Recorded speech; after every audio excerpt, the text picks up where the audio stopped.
A dor, o sofrimento e a morte. Um itinerário a percorrer no programa 70x7 de hoje. Em dias de memória de familiares e amigos que já faleceram, queremos descobrir como são vividos os momentos dolorosos da vida, nomeadamente a morte, nas várias religiões. Para uns, um fatalismo, para outros, uma transformação. Esta pode ser a distância entre o agnóstico e o crente. A fé ajuda a dar sentido e a enquadrar a fragilidade da condição humana. E esta é uma característica presente nas várias religiões. A partir de um simpósio que reuniu representantes das principais identidades religiosas, 70x7 leva hoje até si a perspectiva das religiões sobre a dor, o sofrimento e a morte.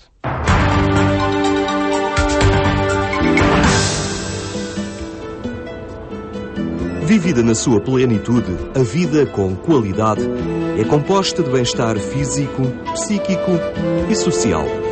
Vivemos em relação com os outros. Com eles construímos a existência. O corpo dá-nos a energia e o dinamismo. A inteligência permite-nos o engenho de criar e descobrir. Os afetos fazem de nós seres únicos, capazes de amar.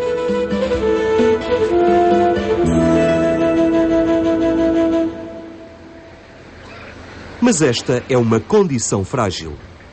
Um instante basta para quebrar este equilíbrio e trocar a harmonia de vida por um encontro face a face com o sofrimento, a dor ou até a própria morte. Ser inteligente, o homem respondeu com a ciência, a tecnologia, procurando salvar vidas, curar doenças e aliviar a dor. Os progressos dessa conquista são inegáveis. Mas o ser humano continua a conviver com o sofrimento e com a morte. Realidades para uns absurdas, dramáticas, mas olhadas por outros como oportunidades para crescer, avançar para uma realidade em que se acredita. Este é o itinerário da fé, o caminho dos crentes, sejam eles cristãos, judeus, hindus ou muçulmanos. Os caminhos que levam a Deus são também convite para compreender e integrar na vida o sofrimento e a perda. Recentemente, aqueles que têm por missão assegurar a assistência religiosa nos hospitais, em nome das diferentes religiões, reuniram em simpósio. Um encontro onde cada religião pôde apresentar a forma como se posiciona diante da doença e do sofrimento, mas também como encara o fim da vida. Deus criou o homem pouco menor do que Deus. E de honra e de glória o coroou. E lhe deu domínio sobre todas as coisas.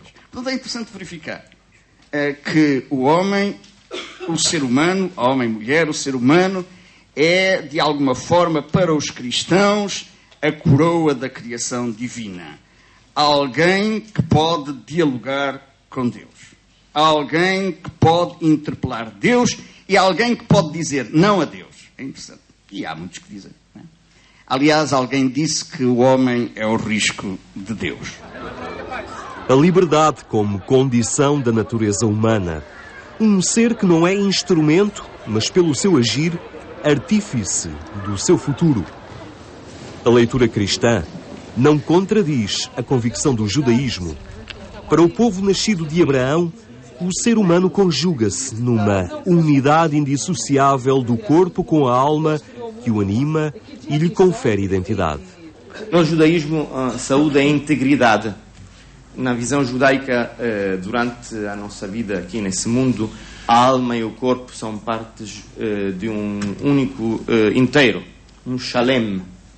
Quer dizer inteiro, íntegro em hebraico. Neste sentido, a doença física tem implicações espirituais e vice-versa. Por isso, em hebraico, desejar as melhoras se diz refuah shelema, quer dizer completa recuperação. Portanto, o voto de refuah shelema expressa que estamos preocupados com todo o ser, ou melhor, com todos os aspectos da saúde do ser humano, tanto espiritual como física. Religião monoteísta fundada por Baha'u'llah, um nobre persa que viveu no século XIX, a fé Bahá'í enfatiza a unidade da humanidade e considera que os fundadores das grandes religiões são mensageiros divinos que trouxeram ensinamentos adequados às necessidades e maturidade dos diversos povos em diferentes momentos da sua história. Para a comunidade Bahá'í, todo homem tem uma alma espiritual e a vida dessa alma é eterna.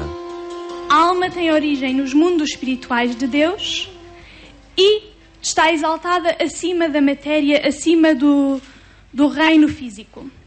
Esta alma associa-se ao indivíduo, associa-se ao embrião no momento da concepção e é aí que nós ganhamos vida. Mas trata-se de uma associação que não é uma relação física, não se trata de ocupar um lugar físico. Podemos comparar a relação da alma com o corpo humano como, por exemplo, uma luz e um espelho. Um espelho consegue perfeitamente refletir a luz, mas a luz não está dentro do espelho. Da mesma maneira, a alma não está dentro do corpo humano, mas juntos formam uma relação muito especial que dá origem ao ser humano. É este ser humano, dotado de liberdade e com um corpo animado por uma alma imortal, que enfrenta o sofrimento e a dor no seu itinerário terrestre. Contingência que as religiões integram como natural e recusam atribuir a um castigo de Deus. A doença e o sofrimento podem ser parte da retribuição de Deus por uma conduta errada.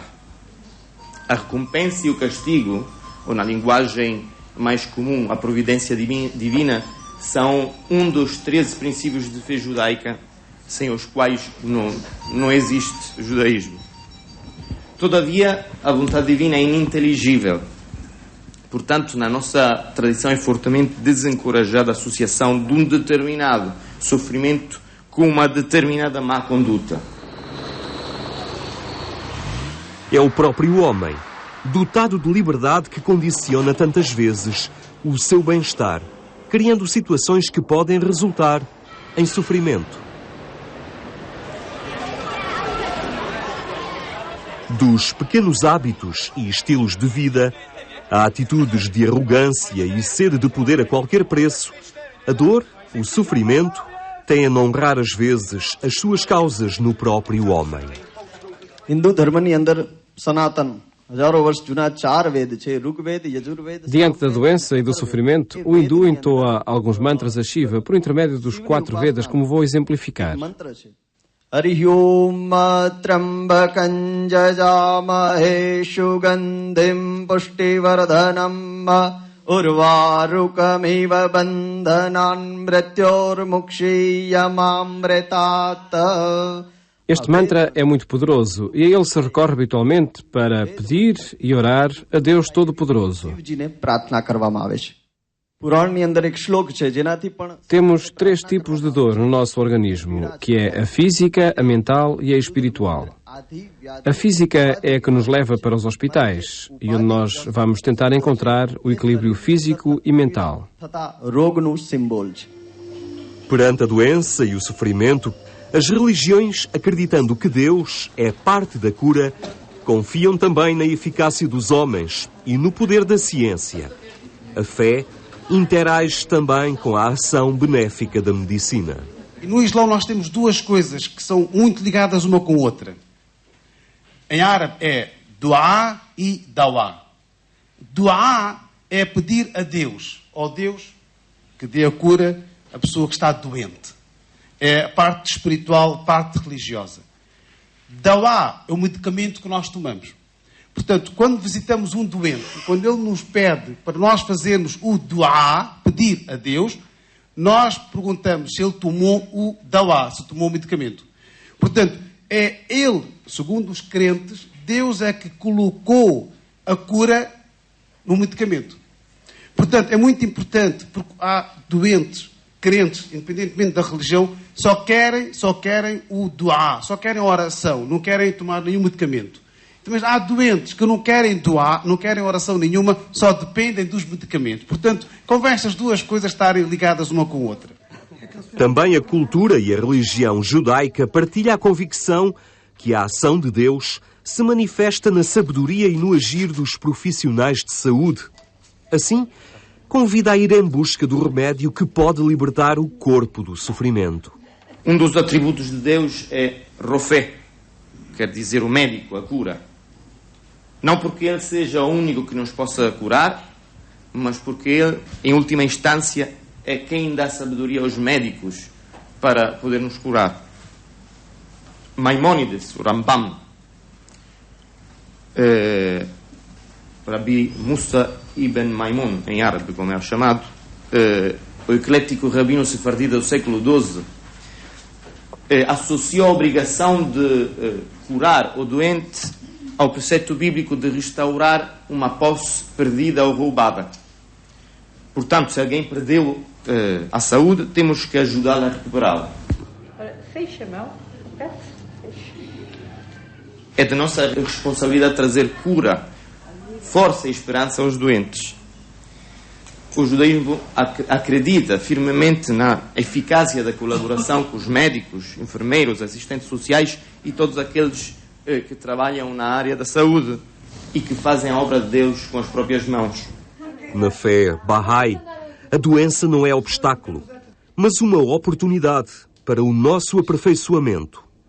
Um meio para atingir a felicidade. O facto do sofrimento estar inerente à condição humana não significa que devemos menosprezá-lo, não significa que devemos ignorá-lo. Se conhecemos alguém que está doente, naturalmente devemos visitá-lo, devemos apoiá-lo. Se conhecemos pessoas que estão em sofrimento, devemos fazer tudo para lhes transmitir a nossa alegria, porque, aliás, sabemos que realmente o estado psicológico e o estado espiritual têm uma grande influência no nosso estado de saúde e na potencialidade das pessoas conseguirem recuperar de uma doença. Portanto, devemos fazer tudo por tudo para ajudar aqueles que estão à nossa volta. Não sendo uma religião, pois não considera um Deus criador, também não será correto denominá-la como uma filosofia, pois aborda muito mais do que uma mera absorção intelectual. O budismo não tem uma definição, tendo aquela que qualquer praticante lhe queira atribuir. Contudo, poderemos denominá-la de caminho de crescimento espiritual através dos ensinamentos de Buda. Considera que o ser humano gasta tempo e energia desenvolvendo condições externas na sua busca pela felicidade e pela resolução dos seus problemas. Em vez de satisfazer os seus desejos, o sofrimento cresce a cada dia que passa, ao contrário da felicidade e da paz, que a cada dia diminuem progressivamente. Isto revela a necessidade de um método válido para conseguir a pura felicidade e a libertação do sofrimento.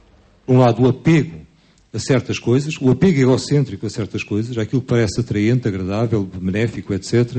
E a rejeição, por outro lado, a rejeição daquilo que parece ameaçador para o ego centrado em si mesmo. É esse estado mental, esse estado de ignorância, esse estado de apego, esse estado de aversão que gera todas as perturbações que mais tarde ou mais cedo se somatizam e se manifestam no corpo sob a forma de doenças físicas. Buda faz um diagnóstico, aponta uma cura e sugere um remédio ao qual apenas o doente pode aderir e tomar. O remédio é um caminho com dois aspectos. Um deles, fundamental, é a ética. Baseado não numa revelação religiosa ou moral, mas baseado na sua experiência do mundo, na sua observação da natureza das coisas, o Buda chegou à conclusão de que todos nós estamos interligados. Não apenas os seres humanos, mas todos os seres vivos, todos os seres sencientes e mesmo todos os elementos naturais, tudo quanto existe está absolutamente interligado.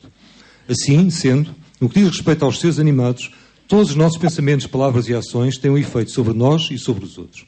Se a nossa motivação ao pensar, falar e agir for positiva, nós colheremos consequências positivas disso. No corpo, na palavra e na mente.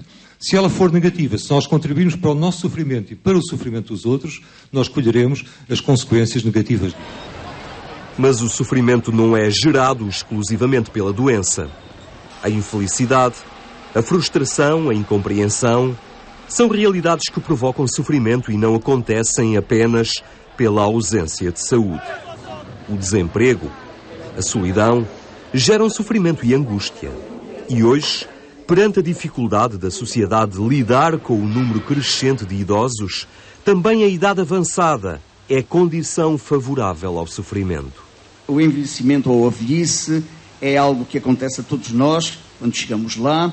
E não há dúvida que há também, da parte do cristianismo, uma resposta muito interessante que tem a ver, fundamentalmente, com aquele salto que nós damos para a ênfase nos relacionamentos, a ênfase naquilo que tem a ver com os aspectos essenciais, numa nova forma de ver a vida e na antecipação da vida eterna, que evidentemente enquadra a nossa compreensão e a nossa evolução do problema da velhice.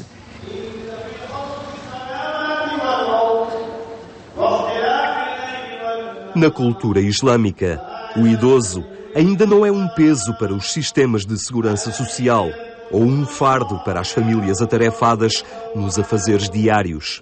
A figura do ancião está associada à graça de Deus. Por isso é que nos países islâmicos, onde a comunidade islâmica é maioritária, não há lares de terceira idade. Porque tirar um idoso fora de casa é tirar rahma, é tirar baraka, é tirar a misericórdia, é tirar a bênção de casa. E ninguém quer isso. Portanto, apoiá-los é uma coisa, mas tirá-los de casa, isto é, colocá-los fora de casa, num local que já não é deles, portanto, é muito violento. Os mais velhos como que antecipam a eternidade, convidam a refletir na dimensão de uma existência que se transforma e que nos coloca no limiar do fim da vida. Mas também a doença nos apresenta essa possibilidade. Lembra-nos a fragilidade da nossa condição. Na vida humana, a morte é um processo natural. Tudo o que nasce tem um fim. E através dos mantras tentamos que a pessoa e que o espírito dessa pessoa que morreu, que esse espírito se torne forte para se libertar rapidamente do seu corpo. A morte é algo natural. É a realidade sobre a qual possuímos o maior índice de certeza ao longo da vida. Porém, a sociedade tentou escondê-la. É absurda, não faz sentido numa realidade que promove bem-estar, beleza e juventude. É a negação de um sonho. Porém, é a realidade. E é aí que é importante relembrarmos que se trata apenas do fim de uma das etapas da nossa vida. Trata-se do fim do nosso corpo físico, mas não se trata do fim da vida da nossa alma. Trata-se do fim de uma etapa, mas do início de muitas outras etapas nos mundos espirituais de Deus, pois a nossa alma vai continuar a progredir através dos mundos espirituais de Deus. As religiões encaram a morte como passagem, como pórtico de acesso a uma nova existência.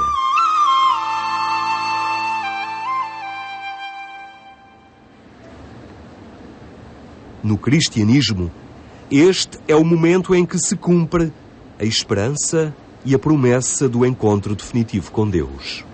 Toda a nossa forma de abordar a doença, a velhice, a dor, tem muito a ver com a esperança, com a consciência que podemos viver uma vida abundante e com a consciência de que, em última análise, temos uma vida eterna.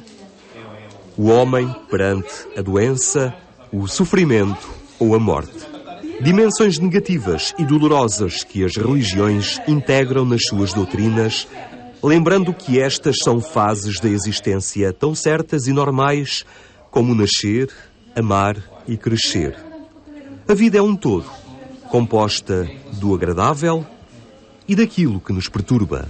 Nos próximos mundos de Deus, todos nós teremos a oportunidade para conhecer os mundos celestiais de Deus, para participar dos seus benefícios, para partilhar das suas alegrias e para receber a nossa porção da graça divina.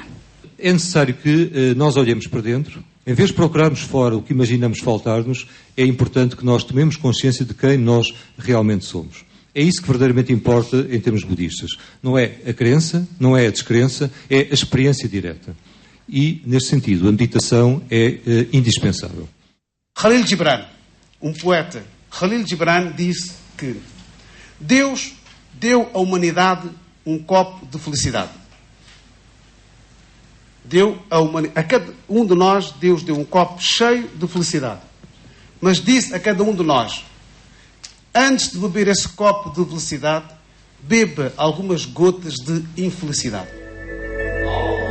Itinerários da fé que nos interpelam e auxiliam a olhar a realidade como ela efetivamente se apresenta.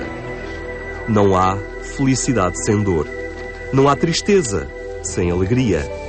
Na vida, não nos alegramos sem experimentar também o sal das lágrimas. Uns partem, outros chegam. É a vida em toda a sua grandeza. E ela é a nossa condição.